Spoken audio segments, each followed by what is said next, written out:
Sa kulungan ng bagsak na isang babaeng nagpanggap na pulis sa Quezon City. Yan ay matapos siyang mahulihan ng kush at vape na hinihinalang may cannabis oil. Pasintabi lang po. Ang sospek kasi na matupa raw ng dumi ng tao sa istasyon ng pulis.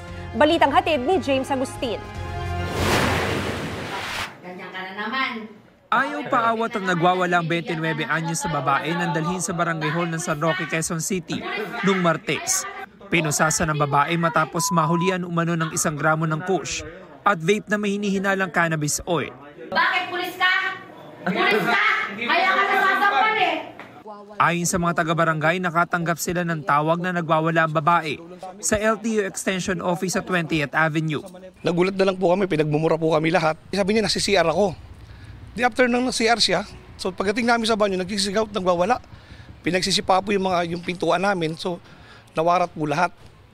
Lahat ng mga gamit doon nasira, yung bowl, binasag niya din. Sa video na ito, kita na binabato ng babae ang mga taga-barangay habang nasa loob siya ng comfort room. Matapos niyan, binuhusan pa raw ng babae ng tubig ang printer, sinipa ang 2 handheld radio at sinampalang isang lalaking estudyante.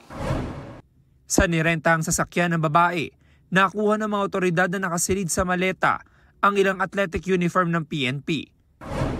Sa imbestigasyon ng pulisya na pag-alaman ng ilang oras bago ang insidente, may nabanggang motorista ang babae sa EDSA na kanyang tinakasan.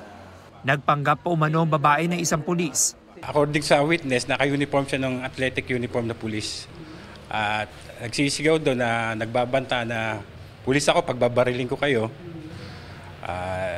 Nung dadalhin na siya sa traffic sector 3, tumakas siya, naiwan yung MMDA na responde sa kanya.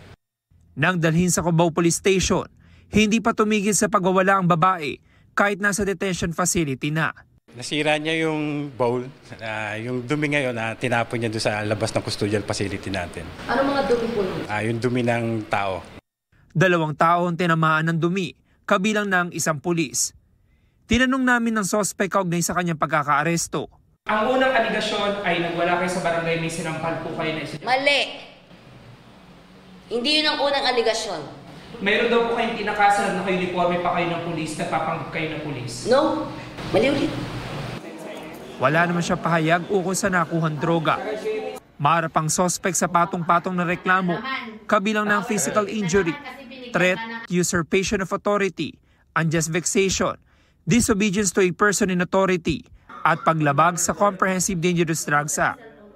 James Agustin, nagbabalita para sa GMA Integrated News.